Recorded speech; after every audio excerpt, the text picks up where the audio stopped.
Welcome to The Intuitive Therapist with Janis R. Cohen, therapist, clairvoyant, empath, and medium. Listen in as she takes a no-nonsense, deep dive into real human struggles and how to resolve them. Janis will share channeled information from her spirit guide team, as well as angels and archangels, to help you master your emotional, physical, financial, and spiritual destiny. And now, Janis R. Cohen. Hey y'all, this is Janis Cohen, the Intuitive Therapist, here on the Intuitive Therapist podcast. Want to welcome you to another episode. I'm very, very excited to talk about this topic today of spiritual ascension. So many of my clients are on their journeys to really breaking through barriers that have held them back. I've had a lot of friends ask me about this concept. I myself have been on a journey of understanding exactly what this is. And so I wanted to share it with you because I know for sure 2018 has been a banner year for everybody. I mean, totally different year than really anything you've ever experienced. And I really could never have predicted or imagined the types of experiences that I would have that would truly change my life forever, let alone how I would grow from them. And I know each year I say that, and I think I would bet each of you look back on the year before and say, holy crap, I never could have anticipated these particular things happening. And that's intentional. Your soul doesn't need you to know or want you to know what's going to happen in the year ahead, because otherwise you would try to prepare for it or try to avoid it. And you know what? We're here on this earthly plane to learn and grow, and so it would not help us if we knew what was up. So since January of this year, I just want to go back a little bit and do some review. It's October, and a lot has happened in these past 10 months. So pretty much everybody's snow globe of life has been shaken up intensely in one way or another as the universe has called us out to change and shift and advance. Astrologically, numerologically, that's a big word, trying to get it out of my mouth. 2018 has been about really letting go, going within, taking risks, being fearless, living quote unquote authentically in our truth, and really getting rid of all the stuff that doesn't serve us. It's like we are peeling layer after layer after layer off, and it's almost like we're all at a point where we have to. We can't not move forward without shedding that skin. So I wonder, have you felt that or experienced that in your life up to this point? Spiritual ascension, this concept of spiritual ascension, it's also known as spiritual awakening. It really is a natural evolutionary process which involves the process of, like I said, shedding the old self, our old skin, and experiencing an inner rebirth. Many people speak about spiritual ascension in terms of being upgraded or rebooted, or being elevated in vibrational frequency. All of these terms are a way of referring to the inner evolution and expansion of the mind, heart, and soul. As the name implies, y'all, spiritual ascension really is about reaching new heights and transcending old limiting beliefs, limiting habits, limiting mindsets, and ways of being. Spiritual ascension, however, it's not all angels, unicorn, and roses, y'all. It is often accompanied by severe and shocking shifts that result in what's called really the dark night of the soul. I don't know how many of y'all have heard that, and I'm going to get into that right now because it's a fascinating topic and concept, but it's something that y'all need to know to really understand when the ascension process starts, often unbeknownst to you, what it's like, what you can do throughout it, and how to come on the other side of it. The concept of the dark night of the soul has come to be used in a much broader way, in all honesty, What was once a term reserved for people actively going through a spiritual journey really has now come to be easily labeled as anything ranging from a few bad days and a period of depression to the death of a loved one. And boy, I know that one shook my life up when my dad passed. So, but what really is the dark night of the soul?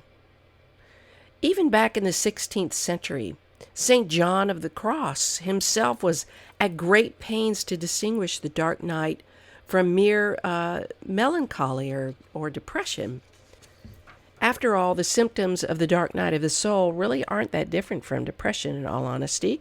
But while depression is psychologically, neurologically, biologically rooted, the dark night of the soul, the dark night, heralds a deeply occurring change within, known as the spiritual transformation. The ultimate difference between depression and the dark night of the soul is that depression is usually self-centric, whereas the dark night of the soul, the dark night, is philosophical in nature, and it's accompanied by an existential reflection such as, why am I here? What's my purpose? And, oh my gosh, what has happened? I've got to look at my life. Also, when a depression ends, not much changes in your life in terms of your beliefs, values, and habits. However, when the dark night of the soul ends, everything in your life is transformed, and life becomes wondrous again. And I'll say a caveat to that is it becomes wonderful again if you have learned from it, if you use the dark night to your advantage. So I often hear clients and friends, and in all honesty, I've asked this in my life at several pivotal times early on, why is pain and suffering necessary? Why do we have to go through these dark nights? People have come to see me as a therapist because they want to change their lives. They can't live the way they've been living, and they don't know how to get out of the pain that they're in, at least on their own accord. That said, I'm going to share some thoughts with you about the usefulness of being in a state of intolerable pain, because I really want you to see the positive purpose of pain in your life. It will also help you understand what Ascension is and when it's happening in your life. As I have said in many other podcasts, well, actually try to drill it in your head, y'all, pain is always purposeful. Every day I meet with clients who are stuck in what I call the middle phase of pain. And the middle phase is when they are living in a state of feeling after an event. They're just stuck there. They've become immobilized to an extent.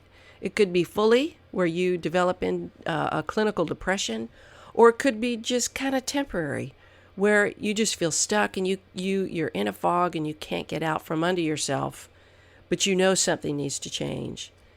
And so they reach out to me.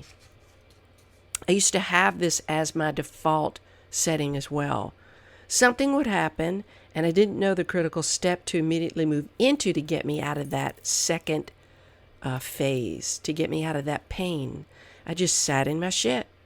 I felt vulnerable. I felt powerless, sometimes angry, and other times just truly knocked out, depressed. That got me nowhere fast, y'all. And if you're somebody who's experiencing that, where you're just pissed at the world, or you're feeling depressed and you believe you can't get out of that nasty cycle, then you need to reach out to me, because I know I can help you get out of that. And see what happens when we become depressed. Depression is the going inward. When we're in pain, y'all, we respond to it in typically one of two ways.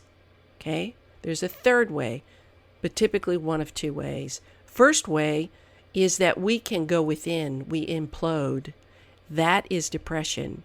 When there is a sole focus on self, and we do depression with our words, with our physiology, our behavior, and what we focus on the sadness.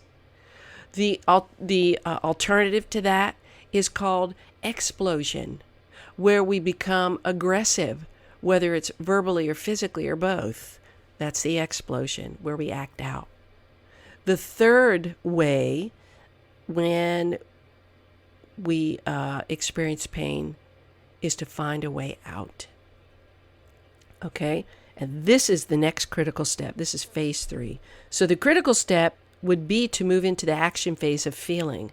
And many of y'all don't know what the hell I mean by that. And you're like, what is the action phase of feeling? Y'all feel like, well, I'm already in the action phase of feeling because I'm feeling it so much. But this is the third and most important stage. And it's what I call the what's in it for me stage. Everyone's goal is to use pain, and I mean milk the shit out of it, in fact, and find its positive purpose. And if you'd like to learn more about this process, I've explained it not only in a previous podcast, which is number 53, how to use your emotional pain for your gain, but I suggest you listen to that. And if you're ready to work the program, so to speak, and get out of your pain and develop skills to use in any other future situation, I urge you to reach out to me. Anyway, let's get back to the dark night of the soul concept and what that has to do with ascension. So, referring to my previous comments about this year, 2018, being a significant year for all of us, I want to refer to the planetary activity within, like with solar flares, the lunar activity, full moons, blood moons, blue moons, all that stuff. Seriously, all of this affects our mood and what we focus on. And I didn't really get it until this year, where I really started to not only listen to experts, astrological experts, but I had to start learning this for myself, because as I am advancing in my gifts and my skills, I am becoming way more affected by all of this stuff. So as we take a closer look at the dark night of the soul, we need to understand exactly what this is so that you can use it to your advantage. Most people are blindsided by many of the painful events that occur in their lives. I know I have been, truly.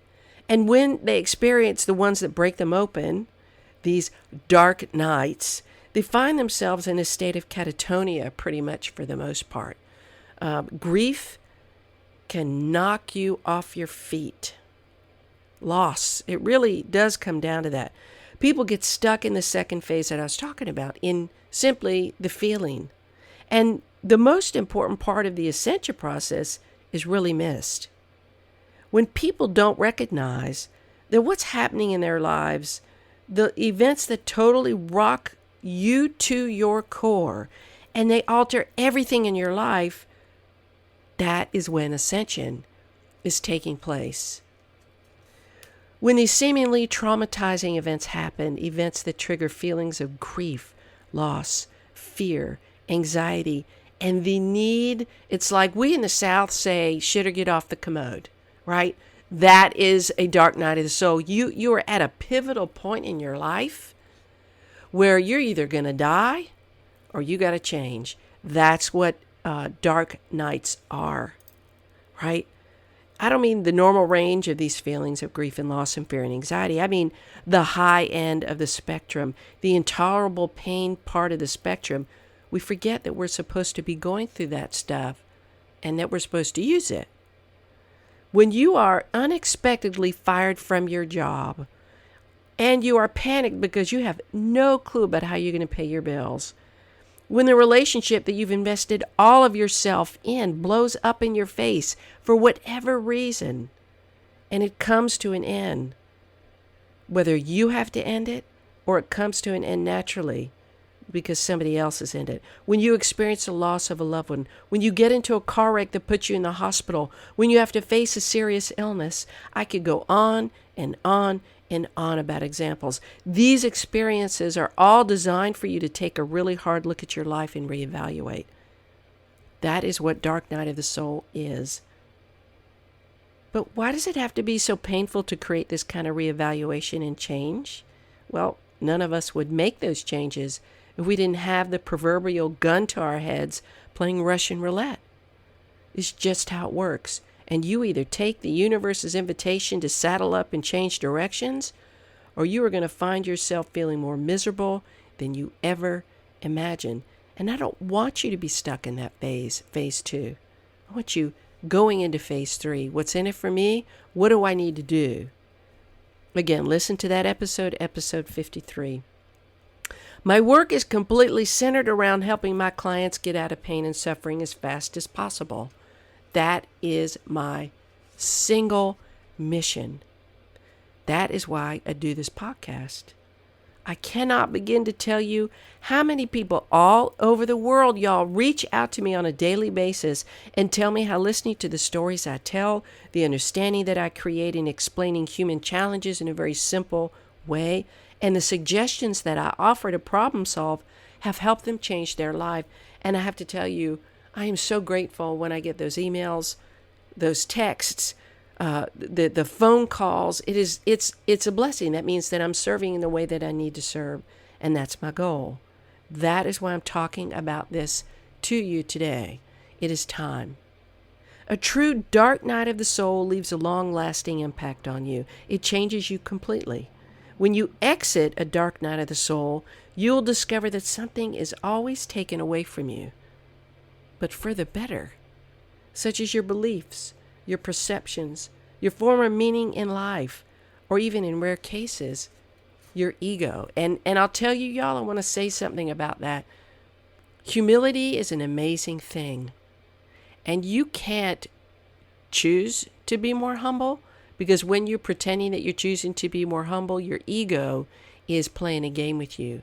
We become humbled, humiliated, so to speak, okay?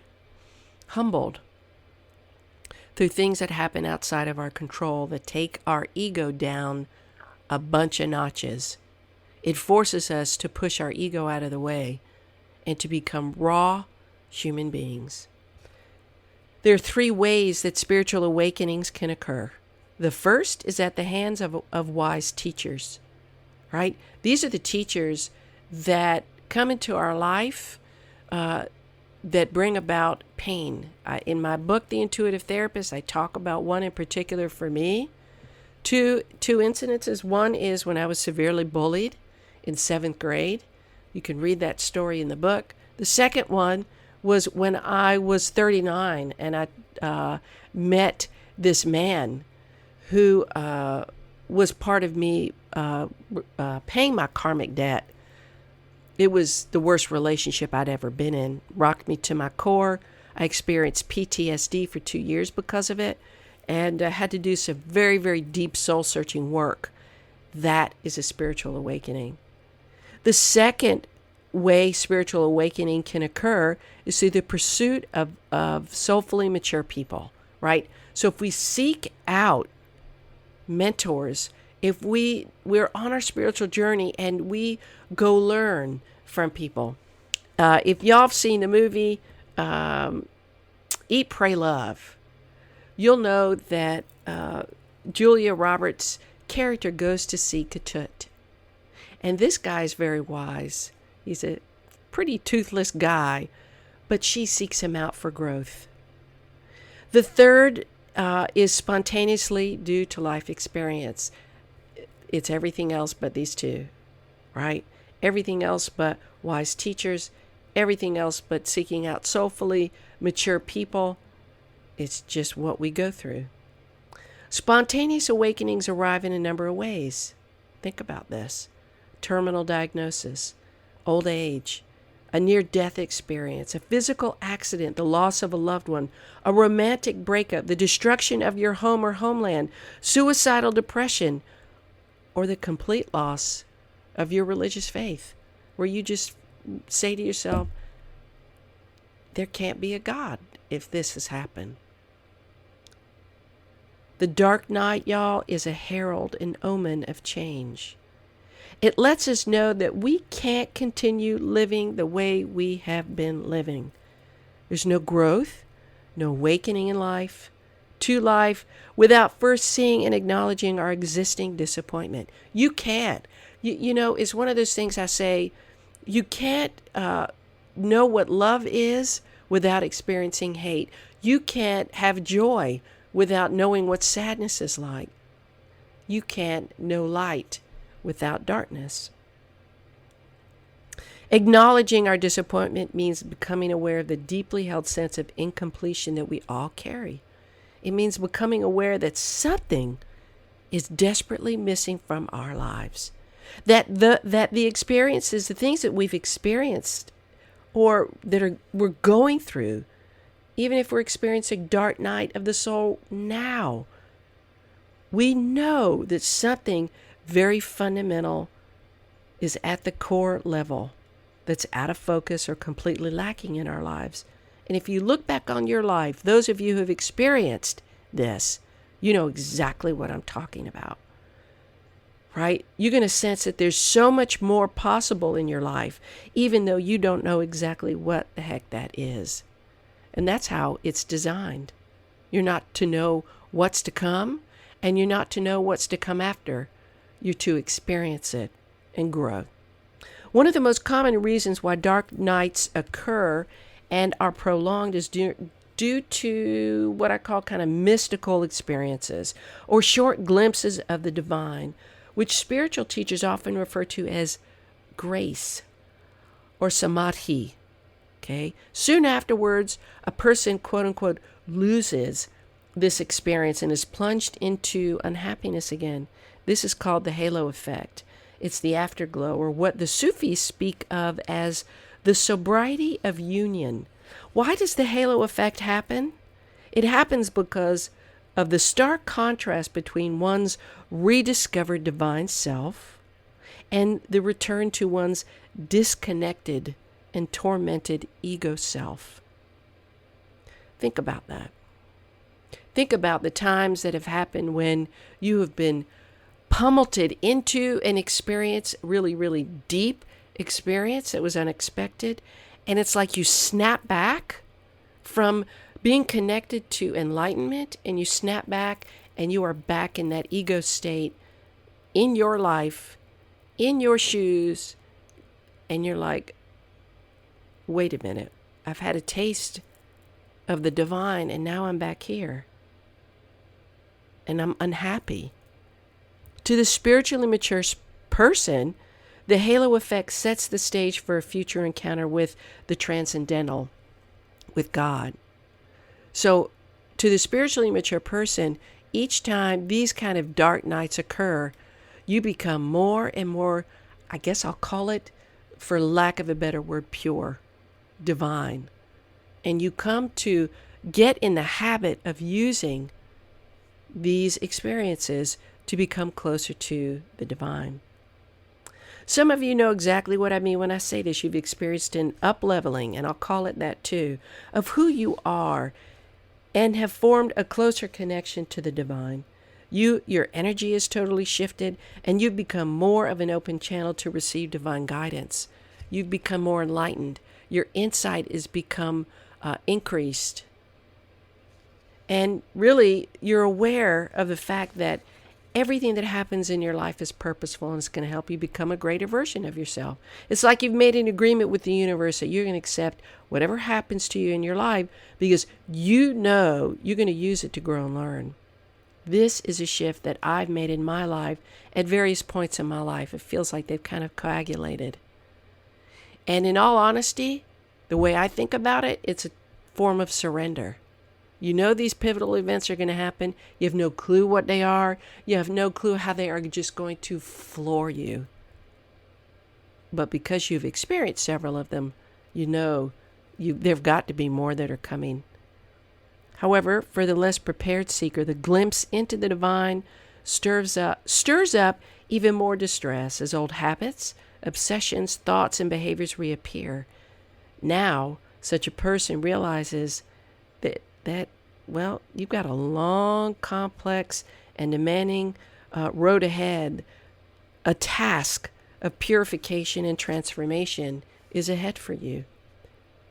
In spiritual alchemy, there's a word for this called solutio, putting all of the hard stuff in the waters of reflection, like your ideas, your habits, things like that, where it dissolves and breaks apart. It shows itself for what it is, and it gives you the opportunity for a fresh start. The solution, that's what we're calling the solutio, The solution to one's suffering and disconnection from the divine realm can be any method of cutting away, dislodging, disintegrating, and clearing old pieces of your life away so that you can begin fresh. Simply put, if you're in pain and you are not plugged into the purity of spirit, you're going to stay in pain. That's what being in pain is when you're not plugged in. Essentially, the dark night is a process of shedding away your old home and going in search of a new one. Understandably, this process requires a huge leap of faith into the unknown, which can come at quite a sudden and frightening pace. Please don't be thrown off by the life-altering experiences. They can be very scary and warrant our full consent in order for us to recover and revive our spiritual heart. But you can recover, and not only that, you can redesign your life for it to be better. How do I know this? Because I've done it over and over and over again, and I've helped hundreds of people do it too. I'd love to help you.